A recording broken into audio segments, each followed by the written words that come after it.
Thank you very much, everyone, for being here today. It's so wonderful to see so many leaders gathered to talk about what certainly is a tremendous challenge for all of us, but also represents an opportunity to live our values, an opportunity to strengthen our communities and our countries, an opportunity to grow our economies.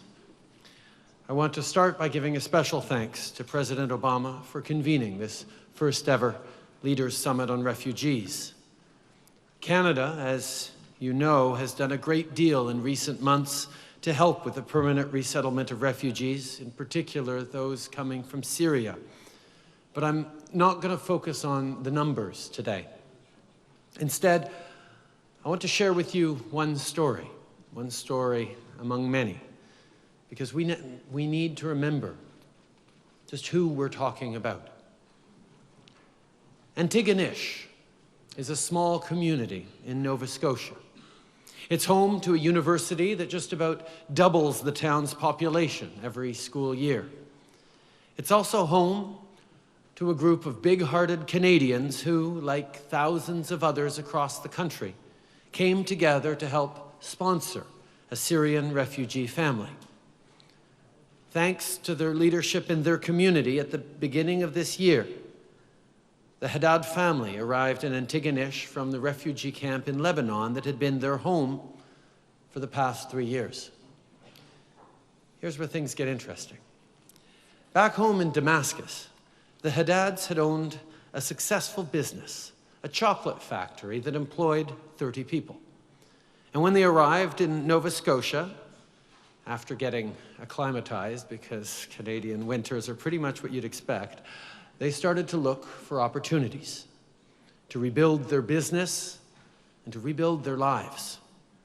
And step by step, with the support of their community, they did just that. By May, their home-based business was doing so well that they were able to donate their profits to the Canadian Red Cross to help out with relief efforts in Fort McMurray, right on the other side of the country, which had been hit hard by wildfires. The Haddad said that they knew what it felt like to flee their countries and flee their homes and lose everything, and they wanted to help by giving back what they could. Last month, just 8 months after arriving in Canada, the family realized their dream and opened a small chocolate factory in their new hometown. It's called Peace by Chocolate. And you can follow them on Facebook. Je voulais partager cette histoire avec vous parce que c'est facile de se perdre dans les chiffres et de perdre de vue ce que ça veut vraiment dire d'être un réfugié. On doit se rappeler les histoires comme celle-ci quand on essaie d'élaborer des solutions pour aider les 65 millions de personnes déplacées à travers le monde. On doit se rappeler de ce que chaque réfugié ou chaque famille a perdu, leur maison, leur travail, et trop souvent, les gens qu'ils aimaient. That is why Canada stepped up. Last year, Canada provided $684 million in humanitarian assistance funding, and we're on track to increase that by at least 10% this year.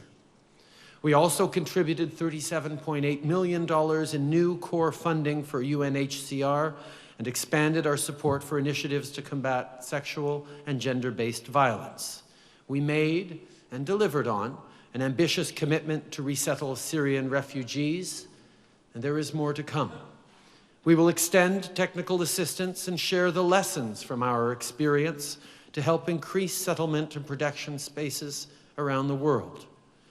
We will focus our efforts on providing more educational opportunities for refugees and displaced persons, and we will be working hard to reach both ambitious global compacts on refugees in 2018. We do this for families like the Haddads, who have shown tremendous courage and resilience in the face of devastating loss. Theirs is just one story.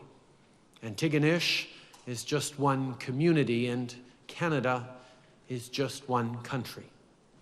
J'espère que tous les dirigeants qui sont ici aujourd'hui penseront au Haddad.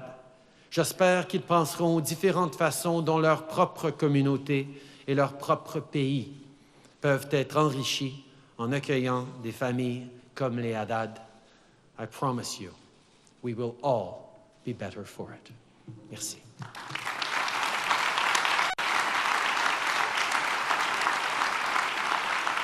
The Foreign Minister of Germany.